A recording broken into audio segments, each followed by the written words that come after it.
This video is about using the triangle midsegment theorem to find distances or lengths of sides in triangles. So what is the midsegment of a triangle? That is the segment that connects the midpoints of the two sides of a triangle. So let's take a look at this triangle below. Find some space on your paper to label an example. So let's just label this as A, B, and C. We're going to call the midpoint here L, and then we'll have a midpoint on the other side called N. And the mid segment is going to be the segment that connects those two.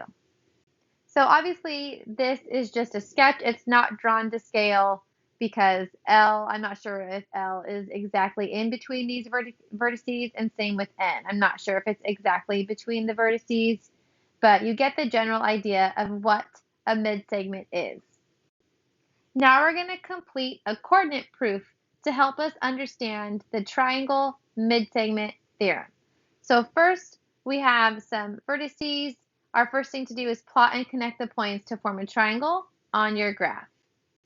Next, we are going to find the midpoint of segment AB by using the midpoint formula, and we're going to label it point D. So to find the midpoint, we're going to add the x values for A and B. So that's going to be 7 plus 1 divided by 2.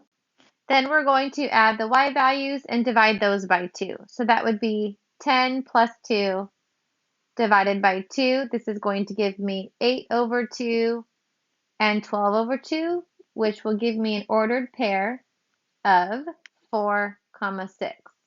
This is going to be point D. So on your graph, if you go to 4 and go to 6, you're going to put a point right there. We're going to do the same thing with finding the midpoint of AC. So from A to C, we're going to add the x coordinates together. So that would be 7 plus 15 divided by 2, and then the y coordinates together, which would be 10 plus 4 divided by 2. 7 plus 15 is 22 over 2. 10 plus 4 is 14 over 2. This will simplify to 11, 7, and we're going to label this one point E. So if we go to 11 and go up to 7, we're going to put a point and label it E. Now we're going to use a ruler to draw segment DE. Next, we're going to prove that segment DE here is parallel to segment BC by finding the slope of segment DE and finding the slope of segment BC using the slope formula. So remember, when you're finding the slope, you're going to subtract the y coordinates on top and the x coordinates on bottom. So if we're looking from D to E, the y coordinates are 6 and 7. So we can do 6 minus 7 on top, 4 minus 11 on bottom. That's going to give me negative 1 over negative 7, which will simplify to 1/7. Go ahead, pause the video, and find the slope of BC using the slope formula. Notice that the slopes are the same. So if you subtract the y values, which are 2 minus 4, and then the x values, 1 minus 15, negative divided by negative is positive, and this fraction will simplify to 1/7, which proves that segment DE is parallel to segment BC because they have the same slopes. Next, we're going to prove that 2 times segment DE is going to be equal to BC by finding the length of each of the segments using the distance formula. So we're going to see if 2 of these segments will equal the larger segment. So go ahead, pause the video, and find the length of DE. So when using the distance formula, remember we subtract the x coordinates and square them. Then we're going to add the difference of the y coordinates and square them, which we already kind of did that over here. So we can just basically take these numbers, square them, and then simplify the rest. So you should have gotten the square root of 50, which simplifies to 7.07. Now let's find the distance of segment BC. So we're going to take the square root of the difference of the x coordinates. So I already did that here. These are my x coordinates, so I know that that's already going to be 14 or negative 14. And then we're going to add the difference of the y coordinates, which I already subtracted here. So the difference of the y coordinates was negative 2. So we're going to add negative 2. Then we're going to do negative 14 squared, which is 196. Negative 2 squared is 4.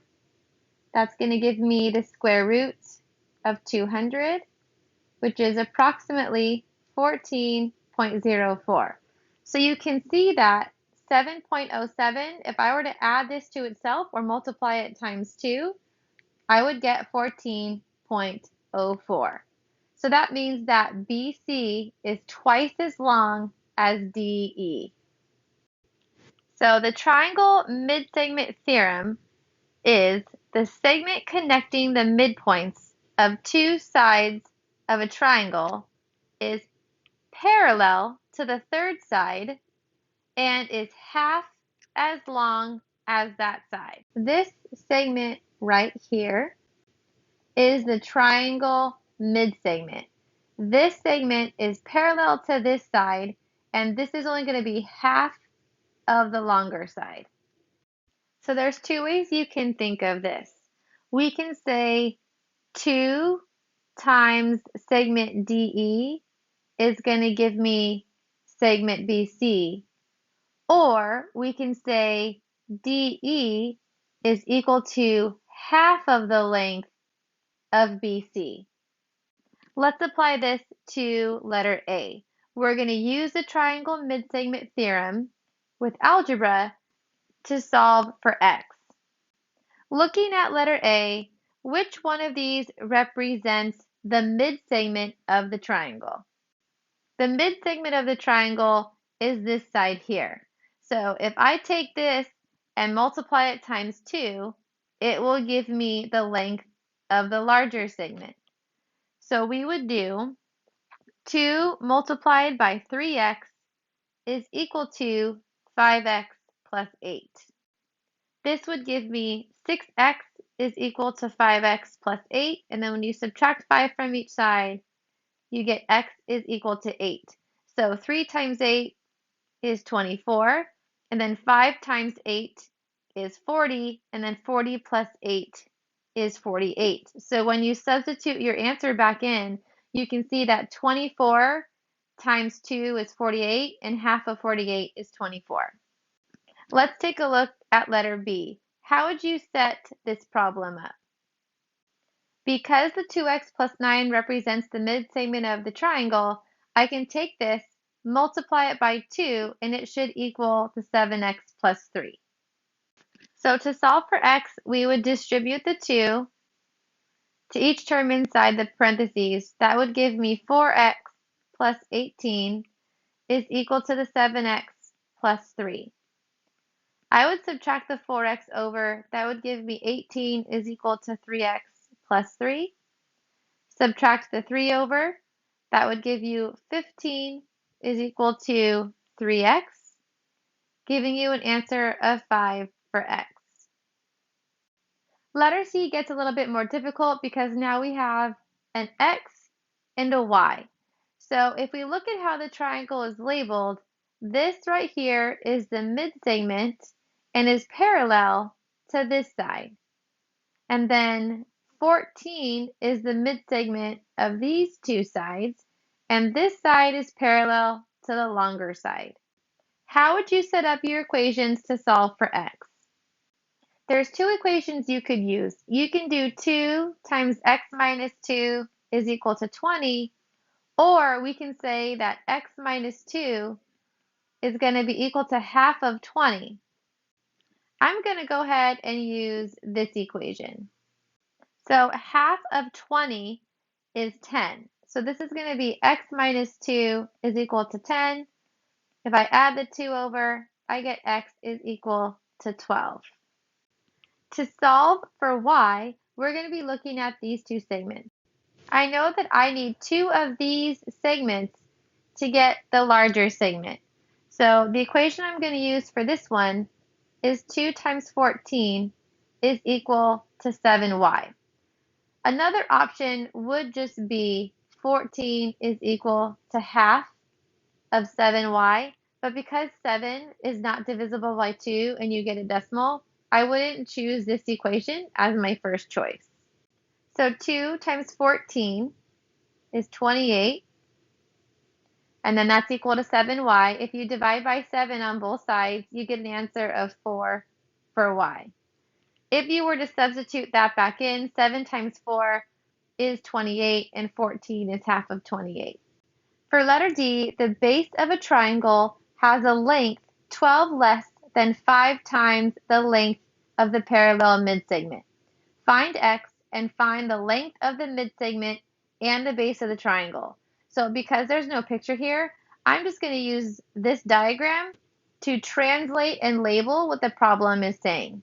So if we have the base of the triangle, which this is going to be the base, has a length 12 less. 12 less means to subtract 12. And then 5 times the length of the parallel midsegment. So 5 times the length means multiplied times 5. So that means my base is going to have an equation of 5x minus 12, making the length of DE just x. So because I have an odd number here, I'm not going to use this formula because I can't cut 5 in half and get a whole number. So I'm going to do this one where we're going to multiply the x times 2, and that's going to give me 5x minus 12 because 2 of these segments are going to equal the longer segment or the longer base. So let's set that up. 2 times x is equal to 5x minus 12. That's simply just going to be 2x is equal to 5x minus 12. I'm going to subtract the 5x. You get negative 3x is equal to negative 12. Your answer for x is 4. So if this is 4, this should be 8. So let's check our work. 5 times 4 is 20. 20 minus 12 is 8. So I know this answer is correct because 4 is half of 8.